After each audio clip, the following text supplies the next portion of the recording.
Topic है exchange degeneracy. Exchange mean interchange and degeneracy mean कि उसमें कुछ ना कुछ तब्दीलियां हो रही हैं बट द ओवरऑल सिस्टम जो है वो चेंज नहीं हो रहा। इसके मैं आपको अभी लेक्चर में ही एक्सप्लेन कर दूंगा। I know it's technically seems to be a very difficult word but the meaning is very simple, which is same. So ये क्वेश्चन है, अभी हम इसको अपने लेक्चर में ही डिस्क्राइब करेंगे। So एक्सचेंज डिजेनरेसी कहते हैं, फर्स्ट करेंगे आपके पास कुछ z नंबर ऑफ इलेक्ट्रॉन्स हैं। So we have z number of electrons and r is the radius of the nucleus. तो वो कहते हैं कि जो कूलम पोटेंशियल होता है जो कि इलेक्ट्रॉन और न्यूक्लियस का और इलेक्ट्रॉन इलेक्ट्रॉन के दरमियान, क्योंकि जो कूलम फोर्स है वो चार्जेस के दरमियान लगती है, तो यहाँ हमारे पास दो अपोजिट चार्जेस हैं, मींस इलेक्ट्रॉन और न्यूक्लियस, नेगेटिव एंड पॉजिटिव। और जो हमारे जो इलेक्ट्रॉन इलेक्ट्रॉन है वो भी तो कूलम फोर्स लगाता है एक दूसरे के साथ। सो इनका जो इंटरेक्शन है, कूलम इंटरेक्शन, उससे जो कूलम पोटेंशियल है, ठीक है, वो इनवेरिएंट रहता है under the exchange of any pair of electron.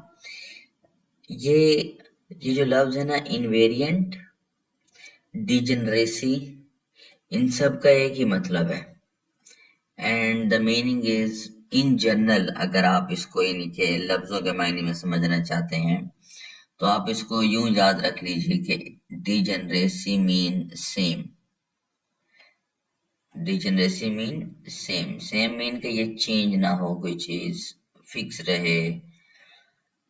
Invariant का मतलब भी आप सेम ले सकते हैं, क्योंकि इसमें जस्ट समझने के लिए, ताकि आपको जो वर्डिंग है साइंटिफिक वर्डिंग से आप उसको सिंपल वर्डिंग में कन्वर्ट कर सकें। तो कहते हैं कि जो कूलम पोटेंशियल होगा, ठीक है, इलेक्ट्रॉन न्यूक्लियस का और इलेक्ट्रॉन इलेक्ट्रॉन का, वो सेम रहेगा, मीन उसमें कोई चेंज नहीं आएगा under the exchange of any pair of electron. कि अगर हमारे पास टोटल नंबर ऑफ इलेक्ट्रॉन है z, तो उन z इलेक्ट्रॉन में से कोई से दो इलेक्ट्रॉन जो हैं, लेट से हमने पहले पढ़ा था एक Ri इलेक्ट्रॉन है, फर्स्ट कर लें एक Rj इलेक्ट्रॉन है, तो अगर वो इंटरचेंज कर लेते हैं, मीन एक्सचेंज कर लेते हैं अपनी पोजीशन को, तो करें कि ऐसा करने से जो कूलम पोटेंशियल होता है उस सिस्टम का, उसमें कोई फर्क नहीं पड़ेगा, वो इनवेरिएंट रहेगा। So the Hamiltonian is also invariant, means symmetric. Symmetric also mean same, you can say that. So under such exchange, last lecture में जो हमने डिस्कस किया था एक्सचेंज ऑपरेटर को, तो उसमें भी यही था कि जो हैमिल्टोनियन है वो पार्टिकल अगर इंटरचेंज कर लें तब भी हैमिल्टोनियन जो है वो सेम रहता है। ठीक है जी।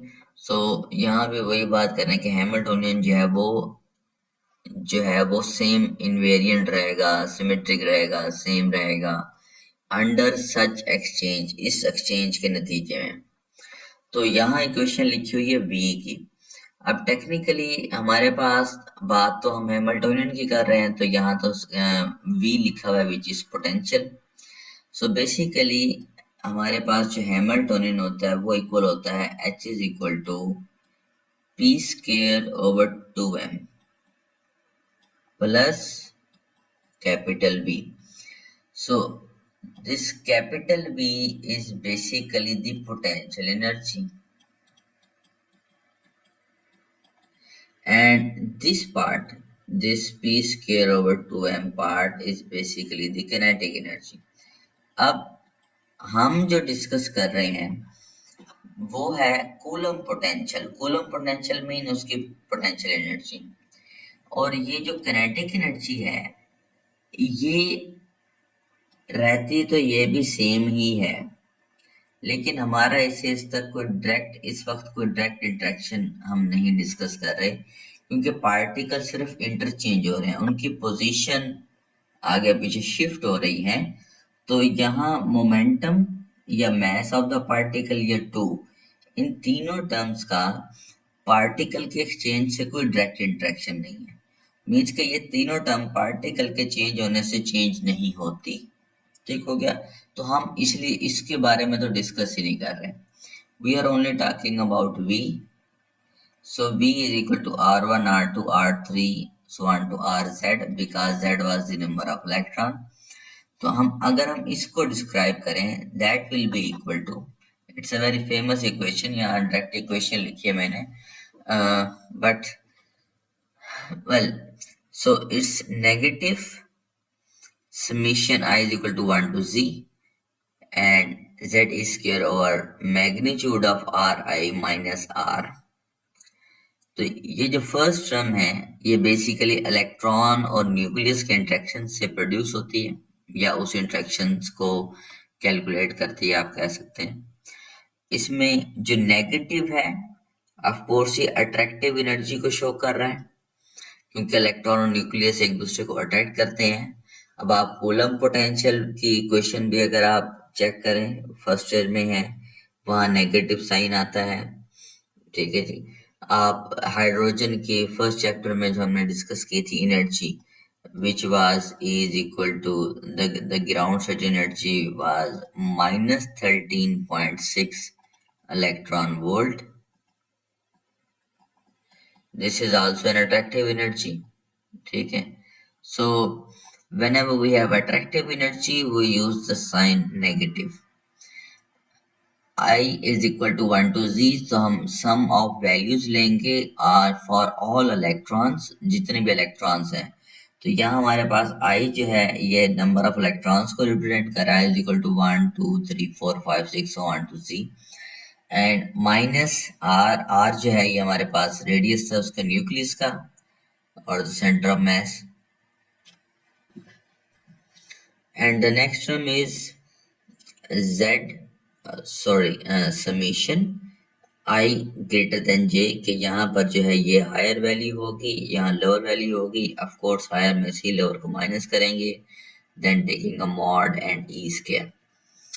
अब अगर इस पूरी इक्वेशन को भी जब हम कैलकुलेट करते हैं, तो अगर पार्टिकल i और j अपनी पोजीशन इंटरचेंज करते हैं कोई से भी दो, तब भी इस पूरी इक्वेशन पर कोई फर्क नहीं पड़ता। It also remains invariant, symmetric, same. So ये है जी एक्सचेंज डिजनरेसी। इसकी हम एग्जांपल डिस्कस करते हैं। वो कहते हैं this symmetry also applies to the orbital spin and angular momenta of an atom. कहते हैं कि ये जो सिमेट्री है मींस के पार्टिकल के एक्सचेंज करने से सिस्टम की जो हैमिल्टोनियन है उसके ऊपर कोई फर्क नहीं पड़ता। तो कहते हैं अगर कोई से दो पार्टिकल का ऑर्बिटल मोमेंटम या उनकी स्पिन या उनका एंगुलर मोमेंटम चेंज हो जाए, तब भी ये जो सिमेट्री है ये रहेगी, हैमिल्टोनियन सेम रहेगा।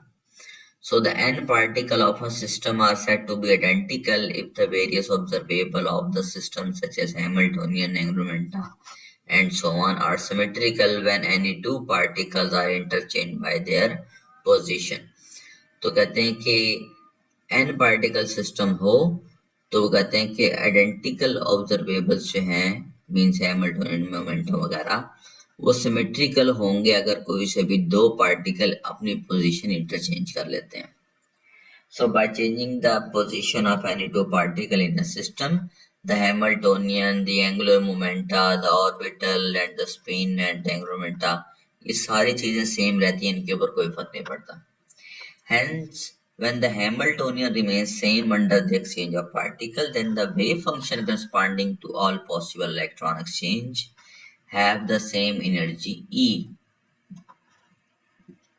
So of course, जो श्रोडिंगर इक्वेशन है H psi is equal to E psi, तो E जो है वो उसमें आइगन वैल्यू होती है।